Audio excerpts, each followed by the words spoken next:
How long is this weekend feel? You guys always say you want to play like the next day after a loss. Yeah, I mean, definitely, when you have a game like that, like we had on Sunday, you'd like to play sooner. But it is what it is. We got to get ready for this Sunday. I thought training today was good. It was good and spirited, and we're off tomorrow, and then we come back Friday, Saturday, get ready. How is this? I would imagine there is some upside to this long week, and that you have a chance to get guys healthy at least. Yeah, guys are getting healthier. Guys are getting closer. Leo made his second practice today, so we'll see now how that comes through. Morrow did more today. Was in the first part of practice as a neutral player. So from that standpoint, it's good. So having the week to allow some people to recover is important.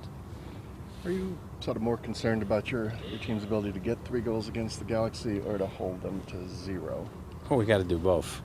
Obviously, just from a mathematical standpoint, we've got to beat them by 3, and so the less goals you give them, that means the less goals we have to score.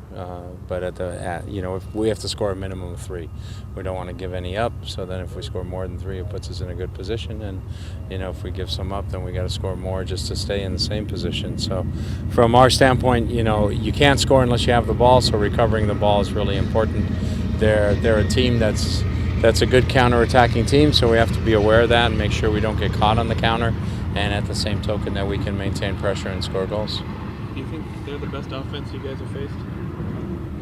I think when Landon and Keane are on their game, I think they're probably the best forward pair in the league. In terms of just experience and mobility and speed and quickness, and then they're very, very dangerous, obviously, and they're an experienced pair, and guys have been through a lot of battles. But right now at this moment, the last couple of games they've been very sharp. So it's more at this point in time. Right now they're very sharp. They're on form.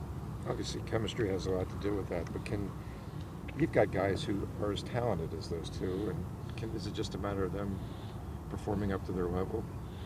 Well, talent. You have to put your talent into the game. I think we have the talent, and for some reason it hasn't quite broken. For us, we haven't had have not had the luxury, except for one game, to play Freddie and Eddie together per se. So that's impacted it a little bit. But it's just a matter of this being the game that it breaks for us. It's broken for them the last 2 games. It's broken for them, and we just needed to break for our 2 forwards this game. So how do you walk that fine line between being aggressive and then being susceptible to that counter that they do so well? What's the sort of the magic finding that fine line there? Well, you have to be able to attack, you have to be able to maintain pressure, and you also have to be able to recover the ball. So you got to make sure that you're in good position when you're not part of the attacking group. And there's always 2, 3, sometimes 4 players who are not part of your attacking emphasis at the moment, and we just got to be in good position defensively that when and if the ball turns over, which it always does, that you're in good position to recover the ball. You guys have had games where you scored 1 by 3 or more. What is it that worked in those games that you guys need to kind of? Well, in games where you score a lot of goals like that, sometimes you get a big goal, in the run of the game, where maybe you get an outstanding goal, maybe you get a goal that is a little bit of good fortune to it. Maybe it's a deflection or something like that. Usually you get a goal that's involved in a set piece somewhere along the line, either a free kick or a corner. So you need to get goals from different sources, but you need to keep believing, you need to keep working, you need to keep fighting, and the most important thing is to realize that basically turnovers are going to happen, and it's how you react to those turnovers that are even more important in a game like this. Do you sort of anticipate that LA will approach you the way that they did, or like a team sitting on a 3-goal lead? They're a team that likes to sit back and counter anyway. That's their natural style of play.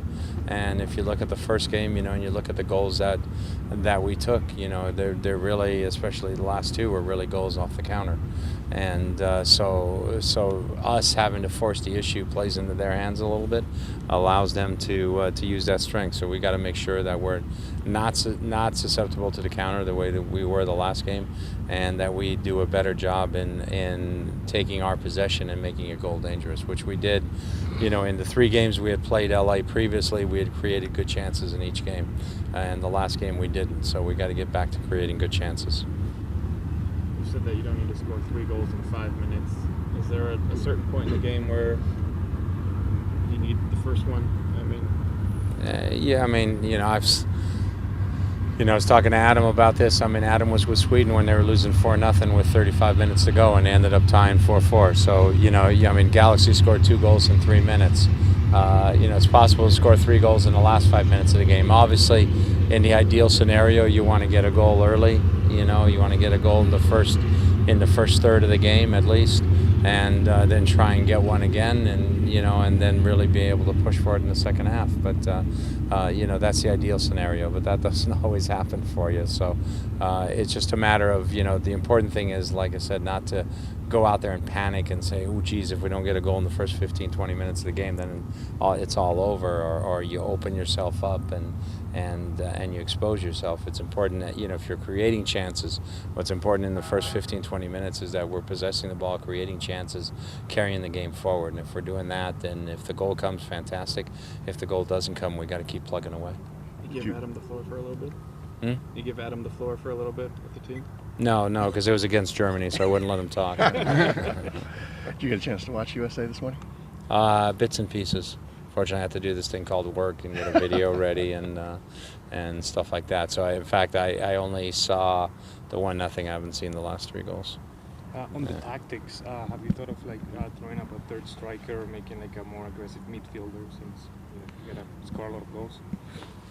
Tactics are part of the game, but at the end of the day, players have to play. And, if you got to get players on the field who are going to hold on to the ball and attack and do things. So throwing on a third striker when you haven't played with a third striker all season maybe sometimes adds more confusion than adds clarity to what you're trying to do. So then you play with one less defender, then the defenders are out of sync as to where they relate. At some point, maybe we've got to do that, but it's very important at the beginning of the game.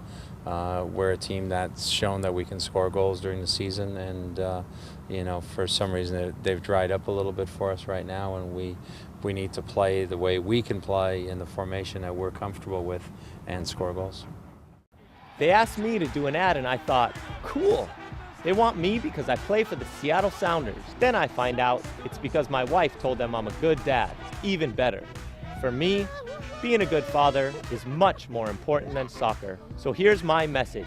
Be a good parent. Stay involved with your kid's life. Do something with them, anything. Take a walk, read a book, maybe go see a Sounders game. We can make it better for our kids by staying involved and showing that we love them.